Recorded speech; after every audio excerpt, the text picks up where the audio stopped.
आज मैं आपको ऐसी राज की बात बताने जा रहा हूं जिसके बाद मेरी गारंटी है कि दुख तो आपके पास नहीं रहेगा। रोग मुक्त हो जाएंगे, किसी तरह का दुख आपके पास नहीं रहेगा। लेकिन इसको ध्यान से सुनना। बहुत लोगों ने बार बार पूछा है कि एक बार दोबारा से बताओ, एक बार दोबारा से बताओ। मैंने बहुत पहले ये बात बताई थी। आज ध्यान से सुनना और इसको आजमाना, देखना, फिर दुख भाग जाएगा। हरे कृष्ण दोस्तों, मैं हूं अनुज शर्मा। तो सबसे पहले तो आपको बताता हूं कि दुख जाता कैसे। दुख की एक खासियत होती है, दुख कभी अकेला नहीं आता। दुख आता है ईश्वर को साथ लेकर आता है, और इतना भोला होता है कि उसको पता नहीं होता कि मेरे साथ ईश्वर चल रहे हैं। यदि सामने वाले ने ईश्वर पर विश्वास कर लिया तो मेरी मृत्यु निश्चित है। इतना भोला होता है दुख। तो पहली चीज तो आप यह समझ जाओ कि आपको ईश्वर पर विश्वास करना होगा, क्योंकि आपकी जो मुस्कुराहट है वो दुख का अंत कर सकती है। दुख कितना भी शक्तिशाली हो, बस आपको मुस्कुराते हुए उस समय को गुजार देना है। अब जो मैं उपाय आपको बता रहा हूं, इस उपाय को करना हो तो उपाय को ध्यान से सुनना। सबसे पहले तो ये जो मंत्र है भगवान श्री कृष्ण का, कृष्णाय वासुदेवाय हरे परमात्मने प्रणतः क्लेश नाशाय गोविंदाय नमो नमः। भगवान श्री कृष्ण से आप ये प्रार्थना कीजिए, मंत्र का जाप कीजिए, लगातार जाप कीजिए। दुनिया का कितना भी बड़ा कष्ट हो, वो कष्ट दूर हो जाएगा, ये गारंटी है। दूसरी जो बात मैं लॉजिकली आपको बताने जा रहा हूं वो ये है कि यदि आप थक चुके हैं दुनिया भर की जगह जाकर के, लोगों से सलाह लेकर के, उपाय करके, तो ये उपाय कर लेना, सब कुछ बदल जाएगा। कहीं से भी एक बांसुरी लेना। बांसुरी जो है वो ऐसी होनी चाहिए जो बजती हो।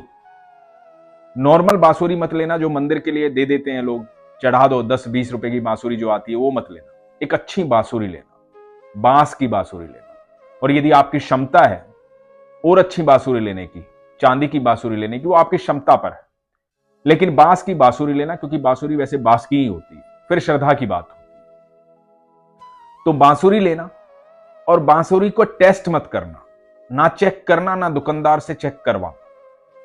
उस बांसुरी को लेना, मंदिर जाना, भगवान श्री कृष्ण के किसी भी मंदिर जो आपके आस पड़ोस में कहीं भी भगवान श्री कृष्ण का मंदिर है, उस बांसुरी को लेकर जाना, भगवान के सामने अपने मन की बात रखना, जो भी आपके मन में चल रहा है, जिस भी दुख से आप गुजर रहे हैं, जिस भी समय से आप गुजर रहे हैं, वो बात अपने मन में कहना भगवान से प्रार्थना करना कि भगवान मेरे सारे कष्टों को दूर करो।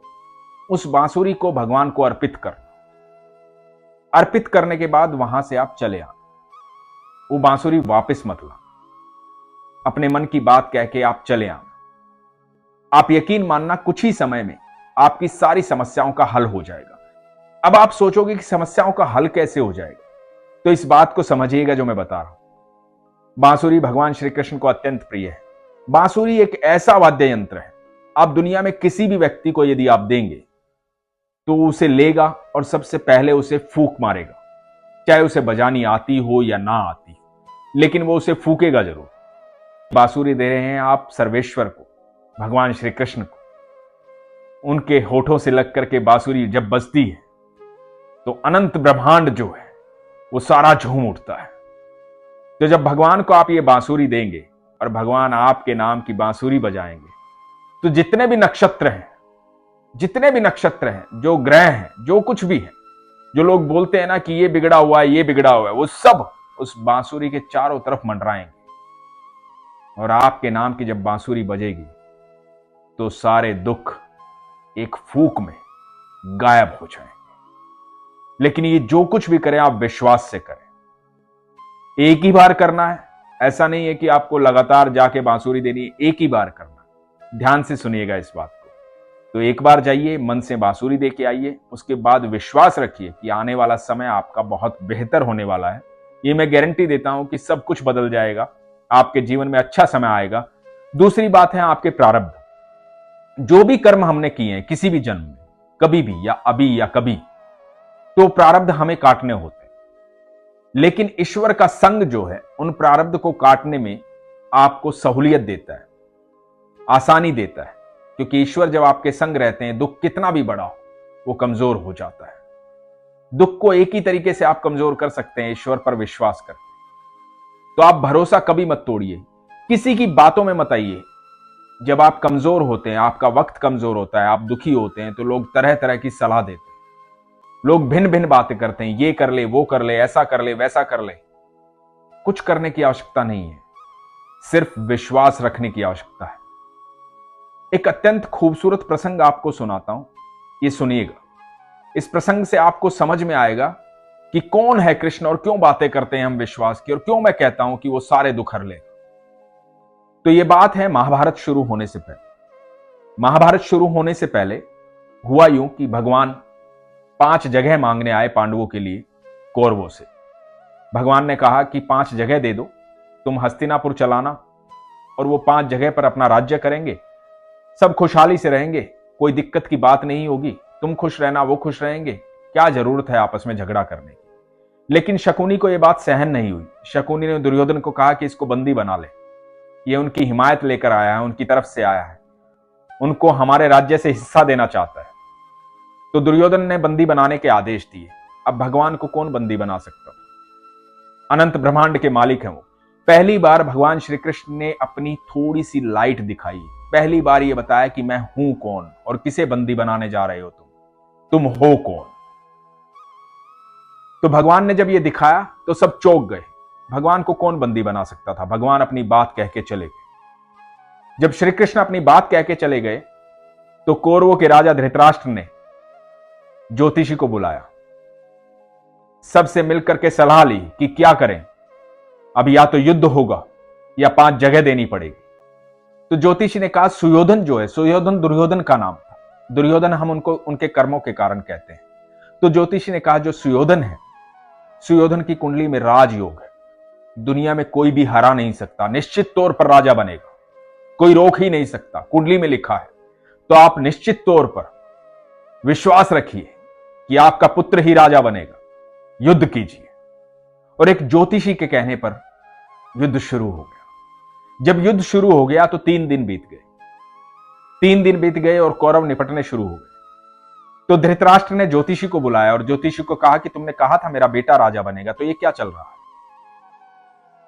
तो ज्योतिषी ने कहा कि महाराज अभी तो 3 ही दिन हुए, मैंने तो परिणाम की बात की थी, इंतजार कीजिए, सुयोधन ही राजा बनेंगे।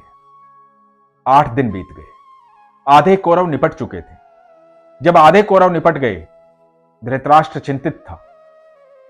विदुर भी बहुत कुछ बता चुके थे, संजय भी बहुत कुछ बता चुके थे। ज्योतिषी को फिर से बुलाया गया। ज्योतिषी को पूछा गया कि ये बताइए कि आपने कहा था कि मेरा बेटा राजा बनेगा, 8वां दिन हो गया है, आधे से ज्यादा कौरव निपट चुके हैं, अब क्या कहते हैं आप? अब क्या कहता है आपका ज्योतिष शास्त्र? तो ज्योतिषी ने एक बात कही, वो बात आप ध्यान से सुनिएगा। ज्योतिषी ने कहा कि वहां कोई है जो समय और परिधि से परे है, वहां कोई है जिसने नक्षत्रों की दिशाएं बदल डाली, कोई है वहां। तो विदुर ने कहा कि श्री कृष्ण है वहां, प्रभु है वहां। दोस्तों, सारे नक्षत्रों का स्वामी मेरा कृष्ण है, मेरा ठाकुर है। जहां वो होता है वहां कुछ नहीं होता है, और जो वो चाहता है वही होता है। इसलिए इधर उधर भटकिए मत, विश्वास कीजिए। आपको पता है कि महाभारत के युद्ध के बाद राजा कौन बना था? क्योंकि सब नक्षत्रों का स्वामी मेरा कृष्ण है। आप यकीन मानना, यदि आप दुखी हैं, परेशान हैं और आपकी समस्याओं का हल नहीं हो रहा है, आप सब जगह से हार चुके हैं, तो आज ही अपनी कुंडली को उठाइए और भगवान श्री कृष्ण के चरणों में रख दीजिए, समर्पित कर दीजिए उन्हें, क्योंकि सब नक्षत्रों के स्वामी वही हैं और आपका कोई कुछ नहीं बिगाड़ सकता जब आपके सारथी कृष्ण है, आपके साथ कृष्ण है। बस विश्वास रखिए, कृष्ण आपके साथ हर समय है। वो आपसे बेहद प्यार करते हैं। वो हम सब के पिता हैं, हम सब उनकी संतान हैं। हम इधर उधर भटके ना, इस सफर का आनंद लें और विश्वास रखें अपने पिता पर। बस यही तो मैं कहता हूं कि अपने विश्वास को मजबूत रखिए, अपना ख्याल रखिए। हरे कृष्ण।